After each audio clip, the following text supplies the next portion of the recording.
Selamat datang kembali di Gajah Berkokok. Teman-teman, sampailah kita pada bagian keempat dari webinar yang diselenggarakan oleh FAB Bandung, salah satu komunitas foto tertua di Indonesia. Pada bagian 4 ini, hemat saya ini adalah salah satu bagian yang cukup penting kaitannya dengan kita bermain microstock, khususnya Shutterstock. Karena pada bagian ini, salah satunya akan dijelaskan mengenai frustasi ketika kita bermain Shutterstock itu. Dapat dipastikan teman-teman yang baru bermain Shutterstock, khususnya yang hobis gitu, yang memang berangkat dari hobi, awalnya kemungkinan akan mengalami frustasi ini. Kenapa frustasi ini bisa terjadi? Apa yang sebaiknya dilakukan? Langsung saja kita lihat videonya.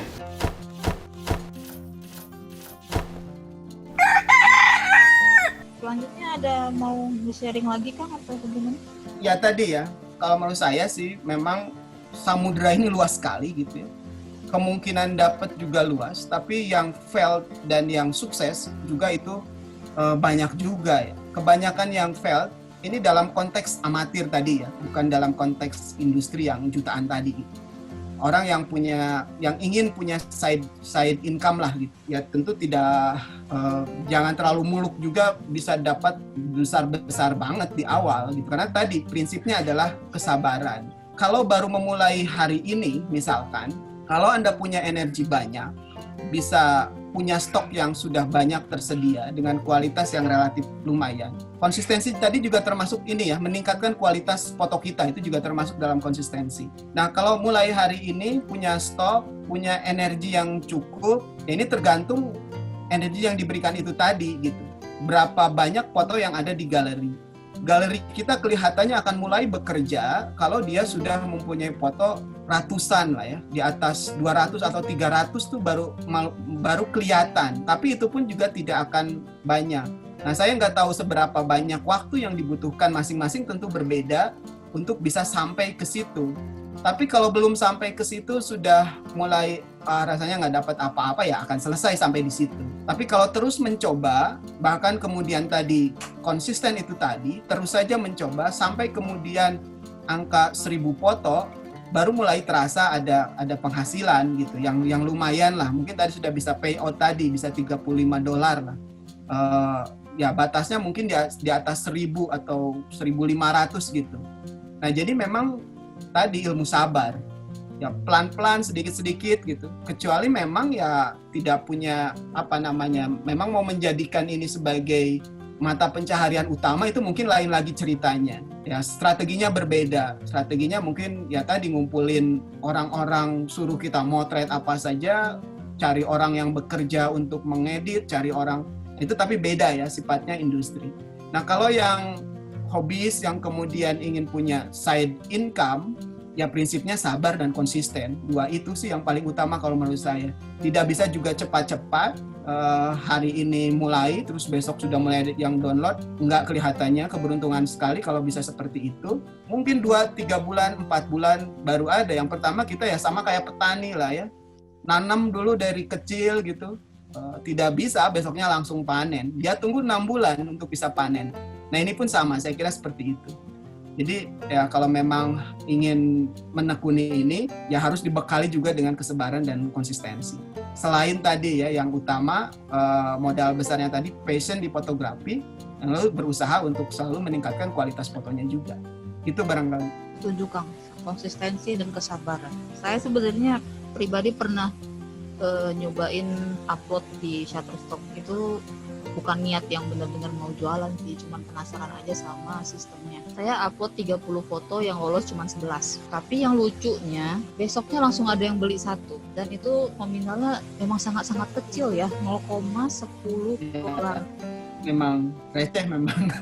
Itu teh setelah yang itu, yang dia perubahan sistem pendapatan itu. Saya mikir pantesan aja orang-orang pada marah semua. Orang dia dibayarnya segitu ya, mikir aku tuh. Ya, cuman analogi saya gini, saya punya kos-kosan ya di kampung saya di Garut tuh, punya kos-kosan 4 kamar, disewakan 500.000 sebulan, jadi sebulan dapat 2 juta lah gitu. Nah, saya dari Shutterstock bisa lebih dari itu sebulan. Jadi kalau itu ya artinya saya bisa, saat ini saya punya dengan Shutterstock, saat ini saya mungkin punya 6 kamar kos gitu. Nah apakah itu kecil, itu besar, saya nggak tahu seperti apa. Tapi kalau diperbandingkan dengan waktu, ya ada keuntungan juga pada saya gitu ya. Keuntungan dalam artian tadi passion fotografi itu satu. Yang kedua, saya bekerja di bidang perencanaan wilayah dan kota ya, di planologi. Jadi saya sering pergi keluar kota. Ya hampir semua provinsi pernah saya kunjungi gitu. Nah biasanya saya bawa kamera. Jadi menyempatkan waktu sebelum kerja pagi gitu sampai jam 8, orang lain sarapan, saya masih motret. Sorenya habis kerja saya cari lagi juga, motret lagi gitu misalkan. Jadi punya stok tuh yang lumayan lah gitu. Dari situlah gitu si foto-foto saya ada di dalam garis Shutterstock itu. Nah jadi waktu yang saya sediakan juga tidak cukup banyak sebetulnya. Mungkin sebelum tidur nih biasanya saya edit beberapa foto terus upload gitu. Dapat sehari 10 ya. Sebanyak itu waktu yang dikeluarkan di luar tadi passion untuk memotret yang sekalian bekerja itu tadi.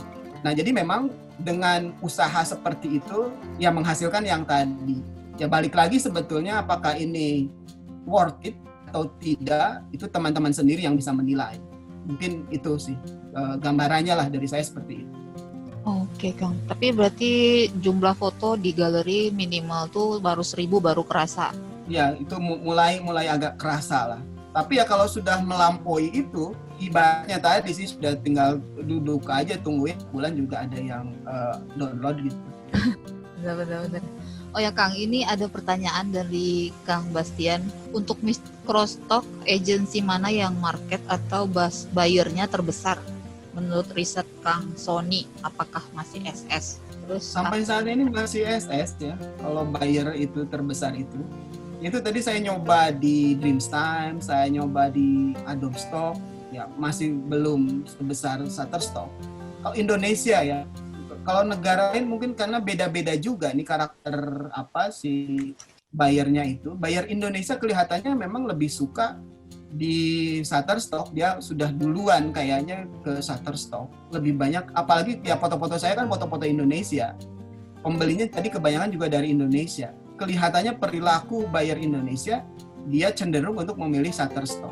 Kalau menurut Kang Sony, kedepannya SS bakalan payment-nya bakal naik lagi nggak? Atau tetap di angka segitu tuh? Ini masih pertanyaan dari Kang Bastian ini.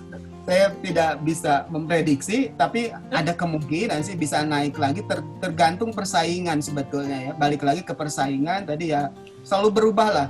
Shutterstock merubah sistem ini juga kan atas perhitungan dia.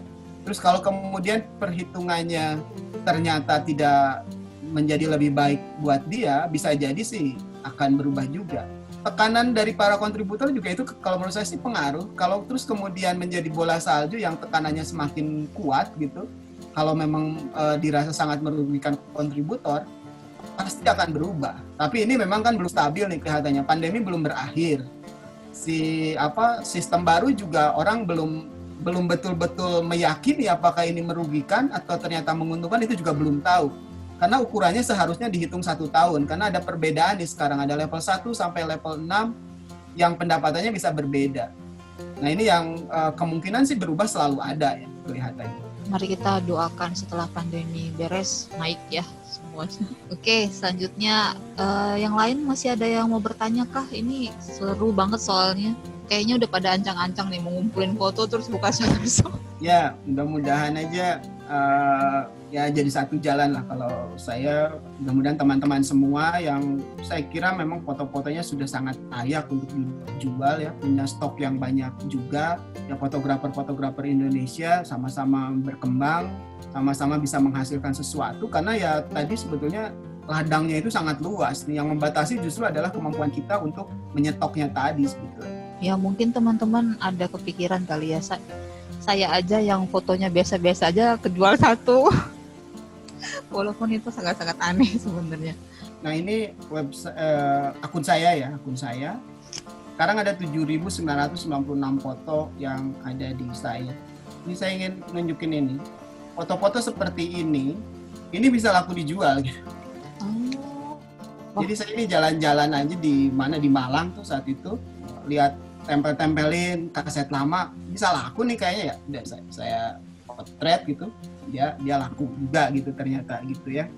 Atau ya macam-macam lah. Ini foto apa sih? Ini baru nih, masuk hari ini. Baru tadi belum. Dapat $25. Ini foto di Lok Baintan. Pagi-pagi di bawahnya itu yang perahu-perahu itu.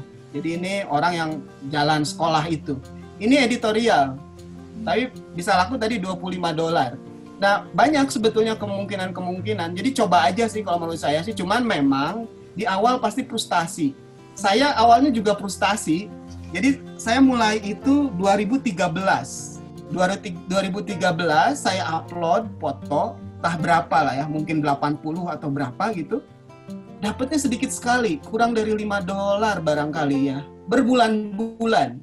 Kemudian frustasi, jadi ya saya hentikan saja, saya tidak lagi mengupload apapun bertahun-tahun. Jadi udah biarin aja, nggak laku ya. Saya lupakan aja saya punya Shutterstock itu ya, saya merasa tidak punya. Tapi tahun 2017, berarti itu 4 tahun ya, dari 2013 ke 2017. 2017, tiba-tiba saya dapat email dari Shutterstock. Katanya sudah bisa diambil uangnya gitu. Nah itu tadi kalau pertanyaan yang tadi ya, yang dari Abah Baratirta tadi ya, itu langsung tuh Shutterstock tuh ngemail ke kita, uangnya katanya sudah bisa diambil. Wah saya surprise juga. Wah kok tiba-tiba dapat uang ya sudah sekian lama gitu. Ketika saya cek emailnya, ternyata ada uang $100 lebih. Nah ternyata ada 2 foto saya terjual dengan harga $50 masing-masing. Dari situ mulai semangat, yang tadinya putus asa tadi, sudah frustasi, sudah dilupakan, ya barulah 2017 saya aktif sebetulnya setelah mendapatkan email itu. Dan yakin ternyata dapat uang dari Shutterstock ini. Dari situ mulai konsisten. Jadi dari tadi 80 atau 100 foto, 1 bulan itu saya rajin. Sampai 300 foto misalkan saya di galeri gitu ya. Nah bulan berikutnya saya dapat sekitar $20 atau $30 dengan 300 fotoan itu. Berikutnya lebih rajin lagi, jadi 600 gitu galeri saya. Dapat sekitar $30-40. Ya sudahlah, setelah itu ya konsisten tadi gitu ya. Setiap bulan saya upload terus. Dan memang cukup banyak stok yang ada di hard disk saya. Jadi ya saya tinggal masukin aja, tidak harus hunting lagi gitu. Nah itu barangkali ya itu ya, bongkar aja hard disknya, ada apa yang bisa masukin aja. Jadi di awal-awal saya sih menduga akan banyak orang yang frustasi karena memang sedikit sekali gitu, sangat sedikit di awal-awal itu. Ya seperti tidak ada artinya, $0,1 itu ya cuman berapa? 1.500. Kalau dulu sih 0,25 ya, kan sangat kecil, hampir tidak ada artinya. Tapi kalau kita sudah punya galeri yang bekerja dengan baik itu tadi, ya frustasinya jadi hilang.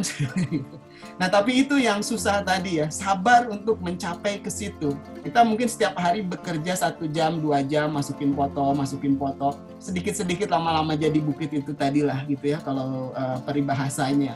Ya itu memang yang harus punya itu kalau pengalaman saya ya. Kalau enggak ya frustasi memang, menunggu terus gitu. Seperti itulah. Kalau ada gambar apa ya, ada kan gambar orang yang menggali terowongan, tinggal sedikit lagi emas, ya dia tinggalin gitu. Ada kan yang seperti itu, karena tidak sabar, karena sudah frustasi, kemudian ditinggalin. Tapi ya ini warning lah, pasti akan ada masa itu. Masa frustasi itu akan ada kalau baru bermain di Shutterstock. Nah ini ya yang ingin saya tunjukkan tadi, foto-foto itu. Lalu apalagi nih yang foto-foto biasa saja tapi laku tadi. Ini misalkan nih foto halte bis gitu, ini juga laku gitu. Ya dibeli juga gitu. Jadi ya hampir apapun bisa laku sebetulnya. Ini juga mungkin ya, saya juga menduga masalah algoritma. Kalau ada di galeri orang lain belum tentu laku. Banyak foto lama mirip ada di galeri saya, ada juga di galeri orang lain. Di galeri saya bisa laku, di galeri orang lain tidak laku. Kenapa? Itu mungkin jadi pertanyaan. Nah, kalau saya menduga tadi, semakin banyak foto di galeri kita, itu semakin kuat gitu algoritmanya. Jadi yang muncul ketika orang search dengan keyword bukan foto di galeri orang lain itu tadi, tapi foto yang ada dari galeri saya. Mungkin gitu ya, itu dugaan karena tidak tahu juga algoritmanya seperti apa. Tapi ketika saya cek itu foto orang lain itu dia ada galerinya baru 200 gitu ya. Sementara galeri saya udah 8.000. Nah, itu mungkin yang membedakan. Nah, makanya sabar itu menjadi penting. Nah, nanti foto-foto biasa pun ya saya suka heran sendiri juga ya, kenapa foto ini dibeli orang atau ini foto ini yang tadi saya ceritakan.